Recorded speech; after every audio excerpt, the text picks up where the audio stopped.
The untold story of Peyton Manning, from career-ending neck surgery to Super Bowl MVP, Peyton Manning wasn't just an NFL quarterback, he was the quarterback.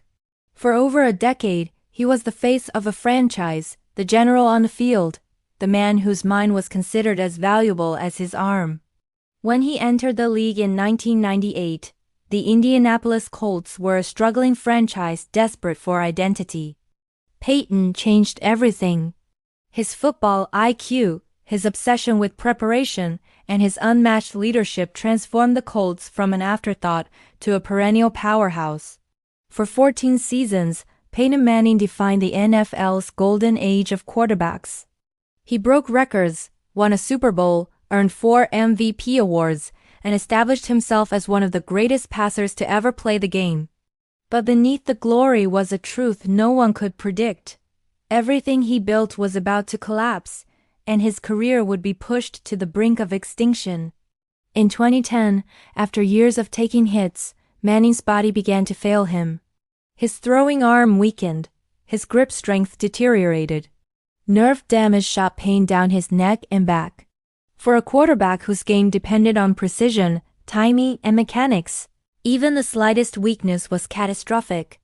Peyton sought treatment, and what he heard was every athlete's nightmare. He needed neck surgery. Not a minor procedure, major spinal fusion surgery that would affect the nerves controlling his throwing arm. The recovery was uncertain. The risks were enormous. But Manning pushed forward, believing he would return, just as he had overcome every obstacle in his career. In 2011, he underwent the first of multiple surgeries on his neck, each one more serious than the last. The nerves in his right arm weren't firing correctly, his triceps weakened. His famous throwing motion, the one responsible for thousands of yards and a generation of NFL dominance, was suddenly unreliable. He couldn't throw a football more than 10 yards. The man who once dissected defenses like a surgeon now couldn't secure a grip on the ball. Fans didn't know how bad it was.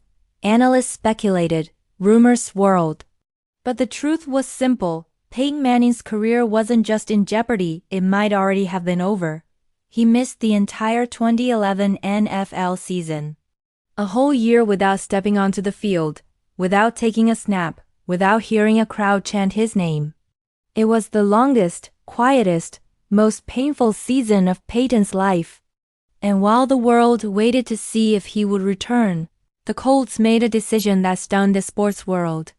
After 14 years, after countless wins, after everything he built, they released him. Press conferences were emotional. Peyton fought back tears. The Colts owner thanked him for everything he had done, but business was business, and the NFL is unforgiving. Peyton Manning was suddenly without a team, without a working arm, and without any guarantee he would ever play again. Imagine being the face of a franchise for over a decade, and waking up one day with no job, no certainty, and no physical ability to do the thing you've mastered your entire life. That was Peyton's reality. While others speculated on retirement, Manning refused to accept that the story was over. He sought treatment after treatment, worked through thousands of rehab hours, retrained his arm, rebuilt his mechanics, and pieced together a new version of himself, one built not on physical dominance, but on grit, intelligence, and pure willpower. Slowly, agonizingly, the strength returned. Not fully, and not the same as before, but enough to throw again. Enough to compete. Enough to spark the belief that maybe, just maybe, he could make one last run. In 2012, after months of uncertainty, dozens of medical evaluations, and a league full of doubters, Manning signed with the Denver Broncos. The NFL world was stunned. Some thought it was a mistake. Some believed he was a risk not worth taking. But Denver believed in him. And more importantly, Peyton believed in himself. When he stepped onto the field in orange and blue for the first time, the football world watched closely. Would he still be Peyton Manning, or would he be a shadow of his former self? The answer came quickly. Manning didn't just come back, he came back with a vengeance. His arm wasn't what it used to be, but his mind was sharper than ever. He read defenses faster, anticipated blitzes earlier, and used timing and precision to compensate for what he had lost physically. In his second season with Denver, Manning produced one of the most extraordinary campaigns in NFL history. The year was 2013, and Peyton Manning rewrote the record books. He threw 55 touchdowns, still one of the greatest statistical seasons ever. He threw for over 5,400 yards, commanded the league's most explosive offense, and earned his fifth MVP award, the most of any player in NFL history. But despite the numbers, the accolades, the headlines, and the praise, something was still missing. Manning knew it. Fans knew it. Everyone knew it. He needed another Super Bowl ring, not just to silence critics, but to complete one of the greatest comeback stories in sports. Yet fate had other plans. In 2014 and 2015, age began to show. His arm weakened again. His passes lost velocity. His body wore down. He struggled through the worst statistical season of his career in 2015.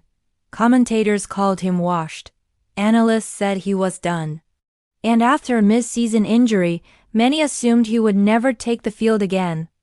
But the Broncos had a championship-caliber defense, and Peyton Manning, broken, beaten, and aging, still had leadership no one else could match.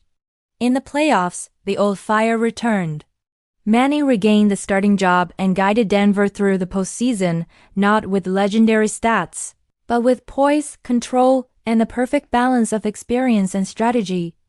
Then came Super Bowl 50. Manning, now 39 years old, stepped onto the biggest stage one last time. Across from him stood Cam Newton, the league's MVP, the face of the NFL's future, a player in his prime. It was the perfect contrast. Youth versus experience, athleticism versus intelligence, the future versus the legend. And on that night, it wasn't Manning's arm that won the game, it was his leadership, his decision-making, and his refusal to make mistakes. The Broncos' defense dominated. Manning handled the offense with precision. And as the final seconds ticked away, the scoreboard declared it, Denver 24, Carolina 10. Peyton Manning, the man once told he would never throw a football again, walked off the field a two-time Super Bowl champion. And shortly after, he announced his retirement, leaving the game not broken or forgotten, but as a legend who rewrote the ending to his own story. Peyton Manning's journey from near paralysis to Super Bowl champion isn't just inspiring, it's unbelievable.